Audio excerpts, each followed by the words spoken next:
Bapak Ibu Saudara, firman Tuhan dari Mazmur 107 ayat 1 sampai 3, demikian bunyi firman Tuhan. Bersyukurlah kepada Tuhan sebab Ia baik, bahwasannya untuk selama-lamanya kasih setianya. Biarlah itu dikatakan orang-orang yang ditebus Tuhan, yang ditebusnya dari kuasa yang menyesakan, yang dikumpulkannya dari negeri-negeri, dari timur, dari barat, dari utara, dan dari selatan. Puji Tuhan. Bapak Ibu, judul firman Tuhan pagi hari ini, bersyukurlah kepada Tuhan sebab Ia baik. Sama-sama kita katakan, bersyukurlah kepada Tuhan sebab Ia baik. Puji Tuhan. Karena ini acara ucapan syukur ulang tahun bangsa kita. Jadi kita juga sebagai orang yang beragama, kita sebagai orang sudah ditebus Tuhan, kita juga mau bersyukur buat Tuhan. Kita ada dalam bangsa ini, kita ada dalam negara ini. Puji Tuhan. Nah Bapak Ibu Saudara yang dikasihi Tuhan, Mazmur ini mengajarkan kita untuk bersyukur kepada Tuhan sebab Tuhan itu baik. Amin. Kita bersyukur kepada Tuhan karena kasih setianya. Jadi patutlah kita bersyukur karena kasih setia Tuhan. Kasih setia Tuhan adalah jenis kasih yang aktif dan bergerak. Saudara, kasih Tuhan itu tidak pasif, tapi dia bergerak. Kasih setia Tuhan itu aktif, ada banyak dimensi di dalamnya. Ya saya sudah pernah katakan khotbah untuk Bapak Ibu Saudara, dimensi kasih Tuhan itu lebar, panjang, luas, tinggi. Itu dimensi kasih Allah. Jadi Allah tidak pasif, tapi Allah itu aktif dan bergerak untuk menolong Bapak Ibu Saudara dan saya. Dalam setiap menit detik masalah kita, Yesus ada di situ karena Ia terus bergerak untuk menolong saudara dan saya. Katakan amin. Haleluya. Tuhan mengasihi, Bapak Ibu Saudara, Tuhan mengasihi beribu-ribu orang. Bukan saja orang Israel Tuhan mengasihi, tapi semua kita. Kita bukan umat pilihan Tuhan, tapi Tuhan mengasihi kita. Beribu-ribu orang Tuhan mengasihi Bapak Ibu. Ia menyelamatkan dan mengampuni pelanggaran dan dosa kita. Tetapi juga Ia mencintai kebenaran dan keadilan. Jadi Yesus menyelamatkan, pengampunan Tuhan itu bagi saudara dan saya. Kita diampuni, kita ditebus. Firman Allah berkata, kamu ditebus dari lubang kubur. Kamu ditebus dari kematian. Dan kami dihidupkan oleh Tuhan. Itulah sebabnya Bapak Ibu Saudara, tadi saya bilang, kasih Allah itu dimensinya itu tinggi, lebar, luas, panjang, tidak terukur. Haleluya. Mazmur 107 mengacu pada kisah cinta yang abadi. Katakan kisah cinta yang abadi. Amin. Kisah cinta yang abadi antara Tuhan dengan kita. Antara kita dengan Tuhan. Itu kisah cinta yang abadi. Tidak akan pernah tergoyahkan. Kalau saudara pacaran yang hari ini esok buang. Carilah yang lain kembali. Tapi Tuhan tidak. Sekali Dia mencintai Anda. Seterusnya. Katakan amin. Haleluya. Oleh sebab itu sebagai orang yang telah ditebus Tuhan, yang telah diselamatkan Tuhan, yang telah diampuni oleh Tuhan, yang telah dicintai Tuhan, kita bersyukur kepadanya. Amin.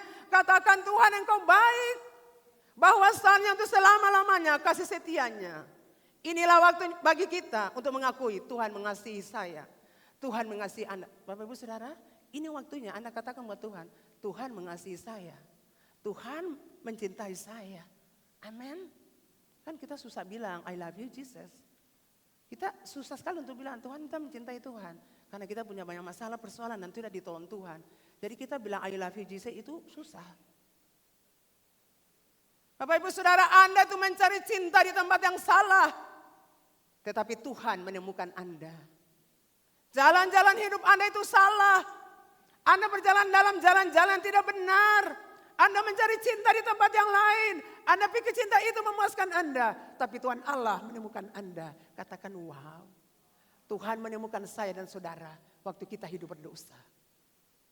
Katakan amin. Amin. Anda mencari cinta di tempat yang salah. Sekali lagi saya ulang. Tetapi Tuhan menemukan Anda. Anda melakukan kesalahan. Tapi Tuhan mengampuni Anda. Tuhan menebus Anda. Itu adalah cerita Anda. Cerita Anda yaitu Tuhan bawa Anda dari jalan hidup Anda yang salah. Cerita Anda adalah Tuhan mengasihi Anda. Cerita Anda hari ini adalah Tuhan peduli dengan hidup saya. Cerita Anda di hari ini adalah Tuhan mengampuni dosa saya. Itulah cerita Anda. Katakan wow. Jadi kalau Anda mau bilang Tuhan tidak baik karena cuma makanan tidak ada. Atau gaji ada tidak naik. Atau tidak dipromosikan Tuhan. Kalau Anda mau bilang Tuhan tidak baik. Tuhan tidak menolong saya. Saya mau katakan dimensi Allah terus bergerak. Untuk menolong Anda. Salahnya bukan Tuhan. Kita. Katakan, wow, Tuhan baik. Jadi Bapak Ibu Saudara yang dikasihi Tuhan, Tuhan itu mencintai Anda dalam banyak cara. Tuhan mengatakan, aku mencintaimu 100 juta. 100 juta kali aku cinta kamu. Saya bilang 100 juta saya saudara, artinya kasih Tuhan itu tidak bisa dihitung. Berbagai macam cara saudara. 1001 cara atau 100 juta cara Tuhan menolong Anda. Jadi hari ini katakan, engkau baik Tuhan. Walaupun saya sakit tidak sembuh-sembuh, engkau baik. Walaupun saya belum dapat pekerjaan, engkau tetap baik. Walaupun saya belum dapat jodoh, engkau tetap baik. Walaupun rumah tangga saya hancur berantakan, engkau tetap baik. Tuhan itu baik saudara. Sangat baik dan amat baik. Dan saya katakan, inilah cerita Anda. Ingat itu sampai mati. Bahwa Tuhan mencintai Anda. Amin. Kalau cinta manusia 1-2 kali selesai, dia bicara Anda. 1 Yohanes 3 ayat 1. Kita lihat 1 Yohanes 3 ayat 1 berkata. Lihatlah betapa besarnya kasih yang dikaruniakan Bapa kepada kita. Sehingga kita disebut anak-anak Allah. Dan memang kita adalah anak-anak Allah. Karena itu dunia tidak mengenal kita. Sebab dunia tidak mengenal dia. Bapak Ibu, Tuhan mencintaimu.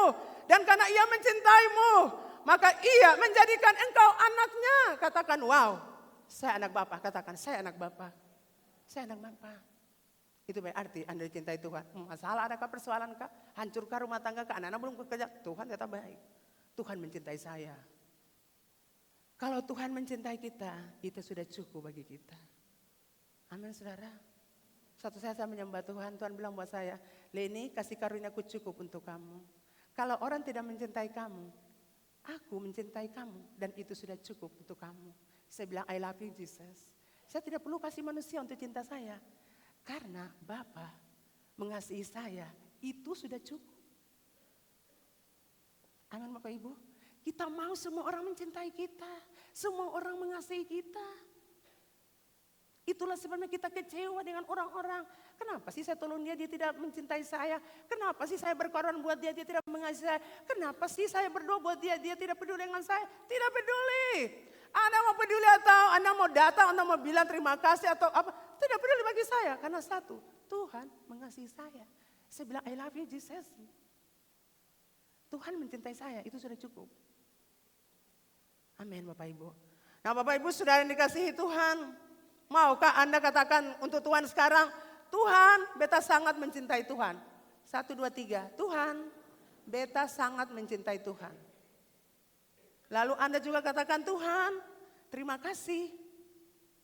Karena Tuhan juga mencintai beta. 1, 2, 3, Tuhan, terima kasih. Karena Tuhan juga mencintai beta.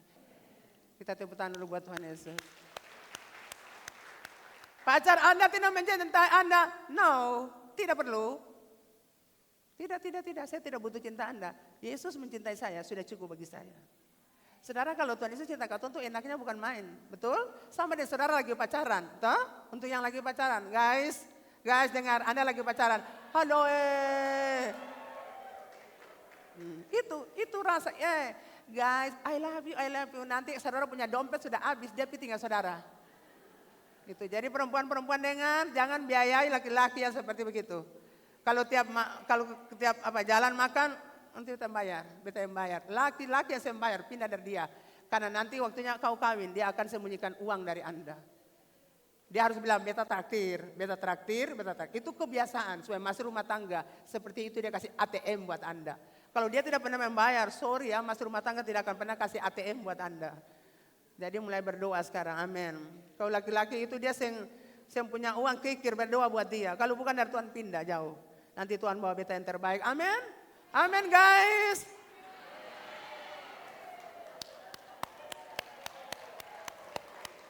Anda tidak perlu pertahankan sesuatu yang tidak benar, tidak baik. Biarkan dia pergi. Supaya Anda dapatkan yang paling terbaik. Katakan amin. Yang baik untuk Anda guys, belum tentu untuk Tuhan.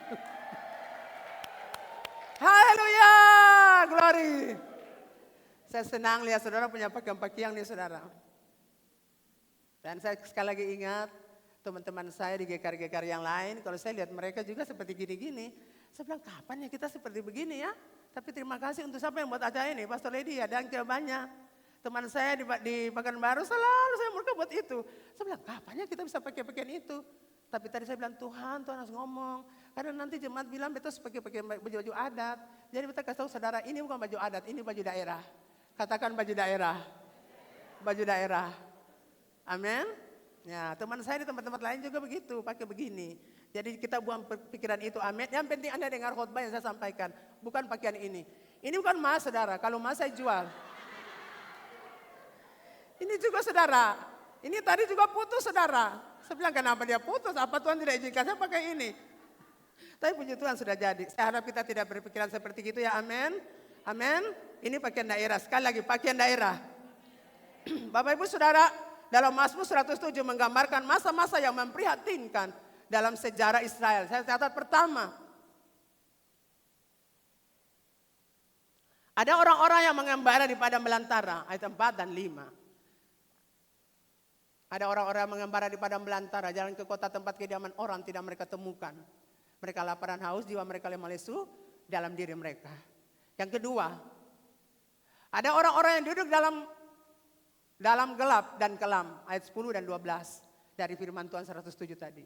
Ada orang-orang yang duduk dalam gelap dan kelam, terkurung dalam sengsara dan besi. Karena mereka memberontak terhadap perintah-perintah Allah dan menista nasihat yang maha tinggi. Kemudian yang ketiga, ada orang-orang menjadi sakit oleh sebab kelakuan mereka yang berdosa. Ayat 17 dan 18. Ada orang-orang menjadi sakit oleh sebab kelakuan mereka yang berdosa. Dan disiksa oleh sebab kesalahan-kesalahan mereka. Dan yang keempat, ada orang-orang yang mengarungi laut dengan kapal-kapal. Ayat 23 sampai 27. Puji Tuhan, kita lihat yang pertama, ada orang yang mengembara. Bapak Ibu Saudara, dikatakan tadi orang mengembara di padang belantara atau padang gurun. Ya, ada orang yang mengembara di padang belantara. Terjemahan lain dikatakan padang gurun. Jadi padang belantara itu menggambarkan kondisi rohani dan moral bangsa Israel pada saat itu. Padang belantara adalah tempat yang kacau, katakan kacau. Padang belantara adalah tempat yang berantakan, sudah kacau berantakan. Kemudian tandus, kemudian penuh dengan semak dan duri, tempat yang sunyi sepi. Tanah itu tidak punya tujuan, dia cuma tanah begitu saja. Nah, dari sudut pandang Allah, padang belantara adalah suatu tempat yang penuh dengan tulang belulang. Tulang belulang berbicara tentang tidak ada kehidupan, yang ada adalah kematian. Jadi padang belantara berbicara tentang kehidupan yang mati, rohani yang mati. Itu padang belantara. Tidak ada kehidupan di dalamnya. Jadi Bapak Ibu Saudara yang kekasih dalam Tuhan Yesus, itulah kondisi moral dunia saat ini. Bapak Ibu Saudara dan saya berada dalam kondisi dunia yang kacau. Di mana-mana kekacauan terjadi. Jangan banyak untuk berperang saudara. Melalui kita punya HP yang komentar-komentar saja. Peperangan mulai terjadi. Orang mulai berperang di dalam medsos. Kacau saudara. Hubungan yang tadi baik jadi kacau.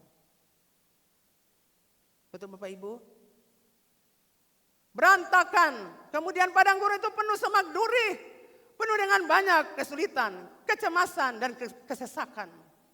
Nah, ketika bangsa Israel berada atau dalam perjalanan untuk pulang ke tanah perjanjian, kita tahu mereka mengalami masa sulit, masa-masa kesesakan, masa-masa kesulitan dalam perjalanan mereka pulang ke tanah perjanjian. Nah, saudara, kita lihat Tuhan hukum mereka, banyak juga yang hukum Tuhan.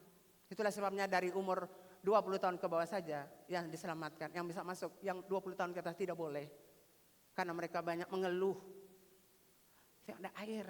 Ya, kalau Anda pulang kantor tidak ada air di rumah juga akan marah. Jadi mereka punya emosi kedagingan, tidak dimatikan dalam perjalanan pulang ke tanah perjanjian. Tapi firman Allah berkata tadi kita baca, mereka berseru-seru kepada Tuhan. Mereka berseru-seru kepada Tuhan dalam kesesakan mereka dan dilepaskannya mereka, Bapak Ibu Saudara. Jadi betapa penting ketika kita dalam kesulitan, kita berdoa, kita berseru, kita minta tolong sama Tuhan. Firman Allah berkata, Tuhan melepaskan mereka, katakan amin. Jadi bagi Bapak Ibu Saudara yang sementara mengalami kesulitan, yang sementara mengalami kecemasan, yang sementara mengalami kehidupan rohani yang mati, mari berseru buat Tuhan. Bapak Ibu Saudara yang sementara putus asa, mari berseru kepada Tuhan, tunggu jawaban Tuhan. Saudara, tidak selalu Tuhan jawab doa kita, tidak selalu. Mungkin hari ini Anda berdoa Tuhan jawab. Dan mungkin besok Tuhan jawab. Tapi berikut lagi mungkin Tuhan belum jawab. Tidak selamanya. Dan tidak selalu Tuhan jawab doa kita. Tetapi satu hal Tuhan janji. Bahwa dia menyertai kita. Bahwa dia peduli dengan kita. Bahwa dia mencintai kita. Itu sudah cukup buat kita. Walaupun Tuhan belum jawab doaku. Aku tetap bersyukur buat Tuhan. Walaupun Tuhan belum jawab doaku. Aku tetap mencintai Tuhan. Walaupun Tuhan belum jawab doaku. Aku tetap pergi ke gereja dan beribadah kepada Tuhan. Aku tetap bangun mesbah di hadapan Tuhan. Amin Bapak Ibu. Kalau Anda lagi putus asa dengan masalah-masalah yang Anda alami. Mari bangun mesbah. Berseru kepada Tuhan. Minta pertolongan Tuhan. Tidak perlu minta tolong manusia. Manusia tolong kita 1-2 kali. Yang lebih dari itu tidak suka. Amin. Berserulah kepada Tuhan. Minta tolong pada Tuhan. Firman Allah berkata terkutuklah orang yang andalkan manusia. Tapi diberkatilah orang yang mengandalkan Tuhan. Setiap masalah punya tujuan. Supaya kita berbalik dari kehidupan kita yang salah. Dan kita mulai bangun mesbah. Cari Tuhan. Kita mulai bangun hubungan dengan Tuhan. Supaya kita lihat berkat Tuhan. Amin. Berhenti untuk sana minta sini. Berhenti saudara. Capek dengan hidup seperti gitu. Ketika tidak ada mari kita berdoa. Firman Allah berkata mereka berseru. Dan Tuhan menjawab doa mereka. Katakan amin. Amin. Puji Tuhan. Berapa banyak orang masih mencintai Tuhan walaupun doa belum dijawab. Puji Tuhan, turunkan tangan. Haleluya, Tuhan itu baik. Bapak Ibu Saudara, Tuhan selalu, tidak selalu Tuhan jawab doa Bapak Ibu Saudara saya. Tapi yang pasti dia berjanji, dia menolong kita. Tuhan menciptakan saudara dan saya. Tuhan ciptakan manusia, yaitu saudara dan saya. Bukan untuk tinggal di padang gurun Bapak Ibu Saudara. Bapak Ibu Saudara dengar? Tuhan tidak ciptakan katong untuk tinggal di padang gurun. Tempat yang berantakan, tempat yang kacau, tempat di mana tulang belulang ada di sana. Tidak ada kehidupan. Tapi Tuhan ciptakan saya dan saudara untuk hidup di taman. Katakan taman. Bukan di padang gurun. Jadi Bapak Ibu sekali lagi Tuhan tidak ciptakan Anda untuk hidup di padang belantara, tempat kacau balau. Tempat yang tandus penuh onak duri. Tuhan tidak mau Anda di situ. Tuhan buat taman untuk Anda. Katakan amin. Taman adalah tempat yang menyenangkan. Taman adalah tempat yang menghasilkan banyak buah. Karena banyak pohon-pohon ada di situ. Menghasilkan buah-buah yang ranum. Menghasilkan bunga-bunga yang indah Bapak Ibu Saudara. Jadi Bapak Ibu Saudara waktu itu kita semua tahu kan. Kalau kita lagi stres suka ke taman toh. Ya kita suka ke lapangan mereka, lihat taman di lapangan mereka. Walaupun akan begitu-begitu, tapi puji Tuhan lah. Ya. Jadi kita berdoa supaya pemerintah kita juga bisa lihat Ambon lagi lebih bagus, amin. Tapi itu doa kita, amin. Jadi Bapak Ibu Saudara, orang-orang kalau stres suka pergi ke taman kota. Taman kota untuk mereka lihat apa? Pohon yang indah, hijau, bunga-bunga yang bagus. Setiap kita suka taman saudara. Dan Tuhan mau Anda di situ. Bukan tinggal di tempat yang kacau. Tuhan mau Anda tenang, aman, duduk menikmati taman yang Tuhan siapkan untuk Anda. Anak muda jangan suka mau duduk di padang belantara. Ya, cari taman untuk tempat Anda duduk di situ. Amin. Ya, jangan di padang belantara. Hidupmu jangan seperti padang belantara, kacau balau. Berhenti hidup kacau balau. Berhenti hidup berantakan. Berhenti hidup dalam mati rohani. Katakan guys, Anda harus hidup. Katakan, saya harus hidup. Untuk anak muda saya yang ini tidak boleh. Anak muda saja. Ya, 1, 2, 3. Saya harus hidup. Saya harus bangkit. Saya harus berjuang. Coba dong berdiri ulang lah. Dong bilangkan dong. Coba diri. Dong pakaian tradisional tuh. Pakaian itu. Berdiri. Berdiri lalu bilang. 1, 2, 3. Menyala. 1, 2, 3. Menyala. 1, 2, 3. Menyala. Menyala. Duduk. Selama tinggal di padang gurun, tempat yang berantakan penuh onak duri, saya menyala. Tinggal di taman baru menyala. Jadi Bapak Ibu Saudara yang kekasih, haleluya. Waktu Tuhan melihat Anda secara pribadi, Tuhan mau lihat nih. Ini betapa anak nih, dia taman atau padang belantara. Tinggal anak milih saja. Bapak Ibu mau di padang belantara yang berantakan atau di taman yang indah. Saudara, Tuhan selalu lihat kita. Ini nih dia hidup di mana nih? Padang belantara kah? Dia hidup di taman. Berbahagialah Anda yang hidup di taman. Tapi Anda hidup di padang belantara, hidup kacau-kacau terus, minum mabuk terus, yang pernah berhenti. Oh mama saya pernah, beta saya bisa berhenti. Apa tuh minum mabuk mama, beta harus minum terus. Mama beta saya pernah berhenti perempuan, beta harus perempuan terus. Mama saya bisa pernah rokok, beta harus merokok terus. Itu tempatmu, yaitu di padang belantara. Hidup kacau balau, tempat yang sunyi, yang ada orang teman yang Anda. Itu. Makanya mulai sekarang keluar dari padang gurun, pergi di taman. Amin. Amin. Pilihan ada pada Bapak Ibu Saudara, mau tinggal di padang gurun atau mau tinggal di taman. Pilihan ada pada Bapak Ibu Saudara. Haleluya. Yang kedua Bapak Ibu Saudara, ada orang yang duduk dalam gelap. Oke, ayat 10. Ada orang-orang di dalam gelap dan kelam terkurung dalam sengsara dan besi. Karena mereka memberontak terhadap perintah-perintah Allah dan menista nasihat yang maha tinggi. Maka ditundukkannya hati mereka dan seterusnya. Bapak Ibu Saudara yang kekasih, ada orang yang di dalam gelap. Kegelapan adalah sumber dari kesusahan. Jadi kegelapan itu adalah simbol atau gambaran dari kesusahan, kesesakan, kesedihan, kemalangan, penderitaan dan sebagainya. Ketika Bapak Ibu Saudara berada dalam kegelapan, saya mau katakan jangan kecil hati. Jangan putus asa dan jangan hilang harapan. Satu saat Anda akan menemukan cahaya yang akan membawa Anda keluar dari kegelapan menuju terang. Amin. Kalau sekarang Bapak Ibu Saudara hidup dalam kegelapan, penderitaan sementara ada, Bapak Ibu Saudara hadapi, tenang. Karena satu saat Anda akan keluar dari kegelapan itu, dari penderitaan itu. Apapun penderitaan yang Bapak Ibu alami, percaya bahwa tidak selamanya saya ada di kegelapan. Tuhan yang mendampingi saya, menyertai saya, akan menuntun saya keluar dari kegelapan kepada terang yang ajaib. Katakan amin. Ya, jangan selalu mau tinggal dalam gelap. Saya percaya Tuhan akan membawa Bapak Ibu Saudara keluar dari kegelapan itu. Mahatma Gandhi berkata, di tengah kegelapan cahaya tetap ada. Sekali lagi Mahatma Gandhi berkata, di tengah kegelapan kamu dapat melihat. Di tengah kegelapan cahaya tetap ada. Betul saudara? Kau tinggal dalam gelap, kau tetap dapat lihat terang. Toh? Betul sama Bapak Ibu? Kok sepertinya tidak ada orang? Sepertinya semua hidup dalam terang, tidak hidup kegelapan. Ya, Mahatma Gandhi bilang, di tengah kegelapan tetap cahaya itu ada. Saudara menderita sekarang, tapi tetap ada cahaya. Anda akan keluar dari kegelapan itu, keluar untuk temukan cahaya. Amin. Maka Martin Luther King Jr. berkata, hanya dalam kegelapan kamu dapat melihat bintang-bintang. Sekalipun kau menderita, tetapi kamu akan melihat sesuatu yang indah yang Tuhan lepaskan untuk Anda dari surga. Katakan amin. Jadi saat ini kalau menderita saudara, berserulah kepada Tuhan. Minta pertolongan Tuhan. Karena satu saat Anda akan melihat bintang-bintang. Satu saat Anda akan melihat terang. Bersabarlah dalam penderitaan itu.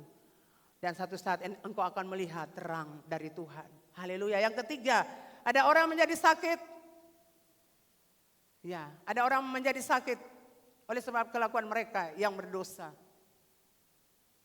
Ya, dan disiksa oleh sebab kesalahan-kesalahan mereka. Bapak Ibu Saudara, ada orang menjadi sakit karena demikian tadi yang saya baca. Ya, tidak ada manusia di dunia yang ingin sakit. Saya percaya semua kita tidak mau sakit, kita mau sehat. Sakit berkepanjangan itu membuat kita putus asa, membuat kita stres. Uang sudah habis, sudah minum obat tradisional, obat dokter, tidak ada kesembuhan. Dan saya mau katakan ketika Bapak Ibu Saudara sakit, berserulah kepada Tuhan. Amin. Berserulah kepada Tuhan, jangan pernah berhenti untuk berseru. Kalau sekarang Tuhan belum jawab, berserulah terus sampai Tuhan jawab pergumulan Bapak Ibu Saudara. Amin. Tapi Bapak Ibu Saudara, kalau Anda sakit berdoa, pergilah ke dokter. Cari bidan atau cari suster atau cari perawat-perawat yang ada di rumah sakit. Pergilah ke rumah sakit, jangan pergi ke dukun Bapak Ibu Saudara. Kalau Bapak Ibu Saudara sakit, dengar, jangan pergi ke dukun. Katakan amin. Pergi cari dokter, suster banyak di gereja nih, mantri-mantri juga banyak di gereja. Jadi Anda didoakan, kemudian pergi ke rumah sakit. Beta ingat sekali lagi, jangan berhubungan dengan teteh nenek moyang. Jangan berhubungan dengan mantra sihir. Jangan berhubungan dengan akan. Dia tidak punya kuasa. Yang berkuasa adalah Yesus Kristus Tuhan. Di dalam Dia Anda dimerdekakan, dibebaskan. Firman Allah berkata, anak itu memerdekakan kamu. Kamu benar-benar merdeka. Bukan saja dia bebaskan kita dari dosa kita. Tapi dia merdekakan kita dari sakit penyakit. Dari berbagai macam pergumulan yang kita lalui. Dia membebaskan kita. Dia melepaskan kita. Amin. Tinggalkan kepercayaan-kepercayaan demikian. Kita mau datang kepada Yesus yang adalah dokter di atas segala dokter. Setelah kita ke dokter dunia ini, kita juga berseru kepada Tuhan. Dan saya percaya Tuhan akan menolong kita. Amin. Kalau Bapak Ibu sakit karena dosa, karena kesalahan yang Bapak Ibu buat, maka saya katakan Anda harus selesaikan. Bapak Ibu Saudara harus mencari hamba Tuhan untuk menyelesaikan dosa itu. Dan Anda harus jujur kepada Tuhan supaya ada pengampunan. Tanpa pengakuan jujur tidak ada pengampunan. Dan itu yang membuat Anda menderita. Jadi kalau Bapak Ibu pergumulan yang banyak belum selesai, cari cepat-cepat hamba Tuhan untuk didoakan. Untuk penyelesaian. Dan aku jujur sama hamba Tuhan untuk didoakan. Jangan Anda simpan-simpan dosa Anda, tidak boleh. Kalau Anda sudah sakit menahun, Anda perlu datang kepada hamba Tuhan untuk didoakan. Dan akui tadi itu sakit karena berbuat dosa, sakit karena kesalahan. Makanya menderita. Jadi ada sakit, ada orang, tidak semua orang sakit karena itu. Tapi ada yang sakit juga karena kesalahan mereka, karena dosa yang mereka perbuat. Itulah sebabnya sakit model begini harus cari hamba Tuhan untuk mendoakan. Dan kalau Anda dapatkan hamba Tuhan, Anda harus jujur akui perbuatan-perbuatan Anda yang salah, yang berdosa. Supaya ketika Anda akui, pengampunan Tuhan turun. Ketika Anda simpan, tidak ada pengampunan. Dan Anda akan tetap hidup dalam penderitaan dan sengsara. Yang berikut Bapak Ibu saya, puji Tuhan.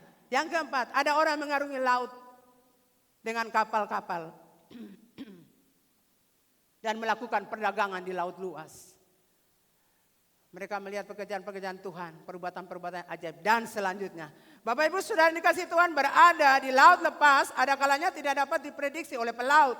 Kadang laut itu tenang, kadang juga laut itu mengganas. Badai datang, badai yang ganas datang. Kadang-kadang tenang, tiba-tiba badai datang. Badai yang mengganas. Demikian pula hidup kita Bapak Ibu Saudara. Kadang dalam rumah tangga kita baik-baik saja. Kita tenang, kita tertawa, tiba-tiba kita menangis. Kita berkelahi, kita berantem. Kita baku pukul. Ya. Dalam pernikahan kita juga begitu Bapak Ibu Saudara. Ada baik, ada buruk. Betul? Ada tenang, ada goncangan. Tidak ada rumah tangga yang tidak punya masalah. Semua rumah tangga di dunia punya masalah. Tidak ada yang tidak. Jadi kita bilang begini supaya Bapak Ibu Saudara jangan terlalu menangis pada rumah tangga. Anda mungkin punya persoalan kecil saja. Mungkin suami Anda marah Anda saja. Tapi ada orang lain yang saya kasih uang. Saya peduli dengan istri, pikas tinggal istri lama-lama dan keluarga. Jadi yang menangisnya terlalu lama. Karena semua orang punya masalah rumah tangga. Tidak ada rumah tangga yang tidak bermasalah. Betul Bapak Ibu? Dalam bisnis, dalam usaha juga. Kadang Anda punya bisnis naik, kadang turun. Kadang naik, kadang turun. Kalau Anda berbisnis, Anda harus kuatkan hati Anda. Mental Anda harus kuat. Karena bisnis itu tidak selamanya wow, tidak. Dalam berbisnis dan berusaha tetap ada masa di mana diturun ke bawah. Drop, aduh Tuhan. Saya bilang ini karena saya pernah berbisnis dengan suami saya. Kami punya usaha jadi seperti itu. Kadang kita naik tiba-tiba wow. Turun lagi, habis itu naik lagi. Itu masa tersulit. Jadi kalau Anda mau berbisnis apa saja, berdoa sungguh-sungguh tanya Tuhan. Satu, yang kedua, Anda harus siap mental. Karena kalau Anda bikin bisnis ini, orang lain juga akan bikin. Dan dia akan menjatuhkan Anda. Jangan pergi di situ, dia punya bisnisnya tidak baik, usahanya tidak baik. Atau Anda berdagang apa saja, orang akan bilang, jangan pilih dia sembaik. Itu biasa di dalam dunia bisnis, dalam usaha. Lain menjatuhkan lain, supaya dia punya usaha itu maju. Nah saudara, Bapak Ibu sudah dikasihi Tuhan. Haleluya, haleluya. Kalau ada persoalan dan pergumulan yang berat yang Bapak Ibu Saudara alami, Bapak Ibu Saudara tinggal berseru kepada Tuhan, katakan amin. Tinggal berseru saja, tidak susah Bapak Ibu. Berhenti saudara, gunakan waktu itu. Ini masa percepatan di mana kita harus bergerak. Maju untuk buat apa yang kita mau buat bagi Tuhan. Saudara lihat kaget-kaget orang meninggal, Pertanyaan saya, saudara sudah siap? Itulah sebabnya kita mulai cari Tuhan. Kita mulai beribadah kepada Tuhan. Kita melayani Tuhan dengan sukacita. Karena ketika waktu itu datang, Anda menyesal, saya bisa buat apa-apa lagi. Mau melayani Tuhan sudah tidak bisa. Jadi kesempatan melayani Tuhan, layanilah dengan baik. Amin. Amin Bapak Ibu. Jadi kalau Bapak Ibu punya persoalan berat, berseru kepada Tuhan, berteriak sampai Tuhan menolong. Haleluya, setelah itu koreksi diri Bapak Ibu Saudara. Dan perbaiki hidup, lalu kembali buat Tuhan.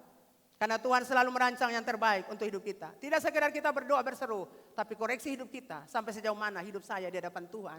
Apakah hati saya beres? Apakah pikiran saya beres? Apakah kata-kata saya beres? Itu perlu dibereskan, diperbaiki. Makanya Anda duduk tenang di hadirat Tuhan. Tuhan koreksi beta apa yang beta buat nih yang salah. Yang perlu beta perbaiki Tuhan. Beta mau dengar suara Tuhan. Sangat penting Bapak Ibu untuk duduk dan mendengar suara Tuhan. Nanti Roh Kudus yang akan menunjukkan kepada kita, ini salahnya di sini, kamu salah di sini, kamu salah di sini. Tanpa Anda duduk di hadirat Tuhan untuk mendengar Tuhan ngomong, Anda berjalan dalam kesalahan. Kalau ibadah minggu seperti ini atau ibadah youth atau ibadah komsel, Anda datang. Karena di situ Tuhan bicara buat Anda. Dan kalau Anda sudah dengar berubahlah, katakan berubah. Koreksi diri saya, kemudian berubahlah. Jangan pikir bahwa Anda benar. Tuhan bilang kamu punya kebaikan itu seperti kain kotor. Jadi Bapak Ibu sudah merasa bahwa oh saya benar, saya tidak salah. Tuhan bilang seperti kain kotor, kamu punya kebaikan. Kamu punya hidup seperti itu. Jangan bilang beta benar. Benar menurut Anda, tapi tidak untuk Tuhan. Tuhan bilang saya pun kebenaran seperti kain kotor. Kain kotor itu pindah sana, artinya Anda berdosa. Jadi jangan pernah bilang saya benar, tidak. Bapak-bapak jangan pernah bilang saya benar, kamu salah, tidak. Istri juga bilang bapak salah, beta yang benar, tidak boleh. Anak-anak juga begitu, mama yang salah, tidak. Semua kita bersalah. Itulah sebabnya kita perlu duduk mendengar suara Tuhan. Seperti ibadah seperti ini, apa sih yang beta mau ubah, beta pun hidup. Amin Bapak Ibu, itu yang perlu kita selidiki. Beta merubah di mana nih? Beta pun kelakuan bagaimana nih? Beta pun kata-kata gimana? Beta pun cara hidup bagaimana? Ingat Tuhan mau lihat, Anda hidup di taman atau Anda hidup di padang belantara. Anda mau tetap hidup kacau balau seperti tulang belulang, tidak punya kehidupan. Atau Anda mau menikmati taman. Saya memilih taman saudara. Saya tidak suka hidup kacau balau. Saya memilih taman, tempat yang aman, tenang dan tentram. Ada kedamaian, ada sukacita. Tidak perlu kita membenci satu dengan yang lain. Tidak perlu kita dendam satu dengan yang lain. Itu sama dengan kita di padang gurun. Kita harus hidup di taman, berdamai, senang. Lihat semua orang sukacita. Katakan amin. Nah Bapak Ibu sudah dikasihi Tuhan. Tuhan itu baik. Sebagai orang yang telah ditebus oleh Tuhan dan telah diselamatkan oleh Tuhan. Mari kita bersyukur kepada Tuhan sebab Ia baik. Katakan Tuhan baik. Bahwasannya untuk selama-lamanya kasih setianya. Amin. Dimensi kasih Tuhan panjang, lebar, tinggi, luas, tidak dapat diukur. Itulah sebabnya kita harus bersyukur. Tuhan baik. Amin Bapak Ibu. Tuhan sayang Bapak Ibu saudara saya. Tuhan mengasihi kita semua. Baju-baju yang kita pakai ini berbeda-beda warna. Tapi Tuhan mau kita seragam, kita bersatu. Baju-baju yang kita pakai dia manis, tapi dia punya warna beda-beda.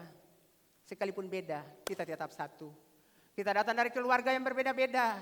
Kita datang dari kehidupan masa lalu yang berbeda-beda. Tapi kita sudah ditebus oleh Tuhan. Kita orang benar.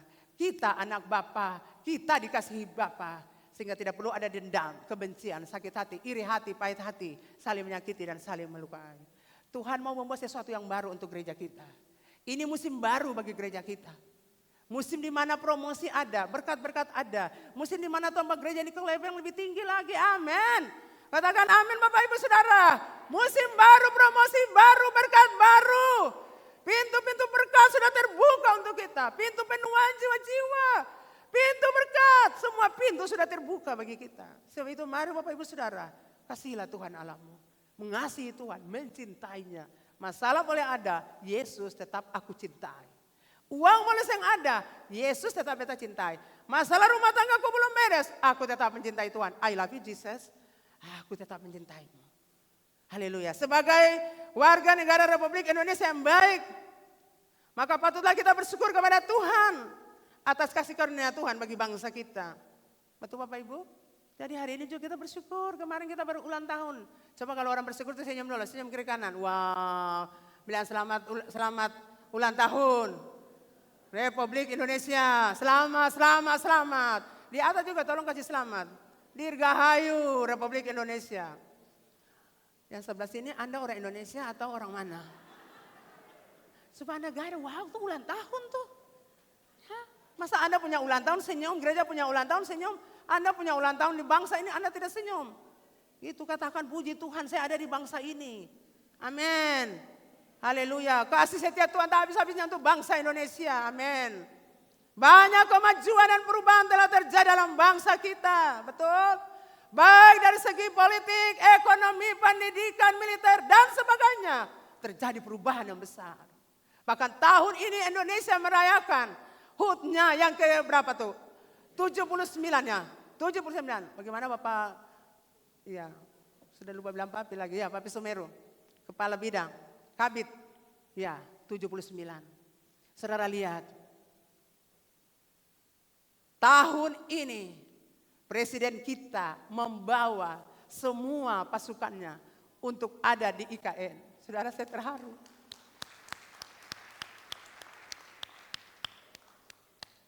Dan saya ikuti kemarin itu, saya dengar itu ada yang bilang begini, ada dari beberapa selebriti.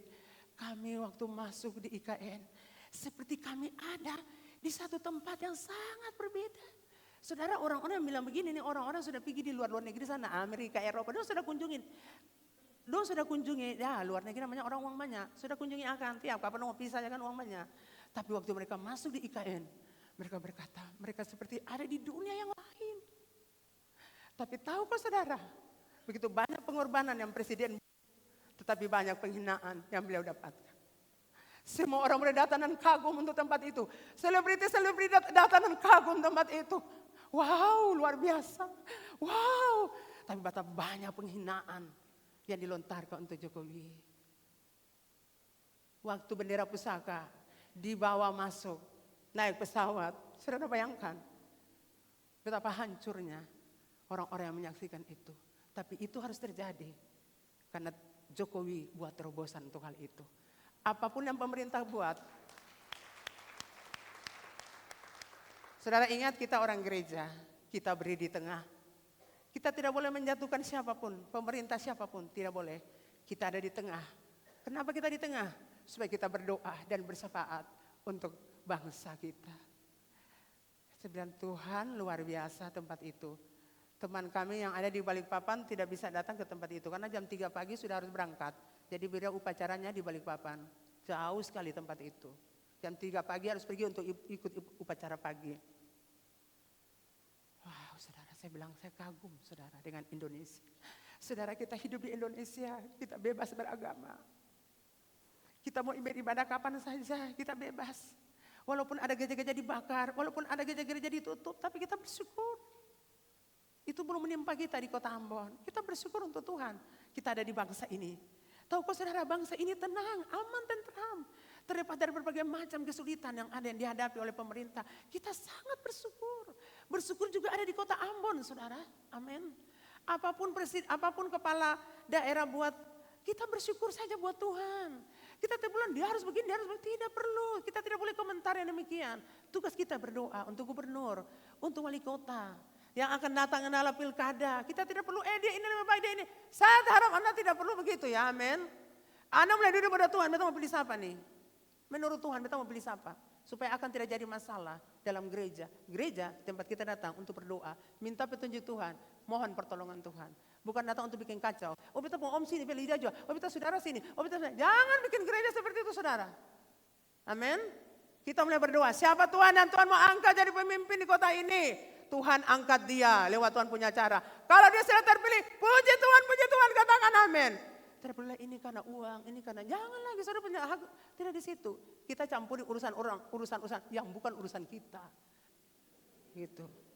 Nah itu kemudian apa-apa dong mau kasih saudara kan tidak toh. Tapi kita bersyukur ada kemajuan di kota Ambon banyak kemajuan. Amin. Kita ke kota ini kita lihat banyak kemajuan terjadi. Saya percaya pemerintahan baru akan ada banyak kemajuan. Kita bersyukur, kita bebas di Indonesia, di kota kita juga. Kita bersyukur ada banyak kemajuan. Tugas kita berdoa untuk gubernur, untuk wali kota, untuk pemimpin-pemimpin yang ada di kota ini. Tuhan sudah angkat mereka dan Tuhan akan pilih lagi orang-orang yang baru. Kita terus berdoa. Amin. Amin. Katakan amin. Haleluya, haleluya. Teruslah berdoa untuk bangsa ini. Teruslah berdoa untuk pemimpin-pemimpin yang ada dalamnya. Firman Allah berkata, berdoalah bagi pemerintah. Berdoa bagi bangsa. Karena sejahtera bangsa Indonesia, itu juga sejahtera kita. Katakan amin. Merdeka! Saya minta semua bangkit berdiri. Kita mau katakan merdeka. Bukan merdeka dari perbudakan dosa saja. Tapi kita merdeka. Dari penjajahan, negara kita bebas merdeka. 1, 2, 3, merdeka! 1, 2, 3, merdeka! Sekali lagi, merdeka! Dan semua yang percaya katakan amin.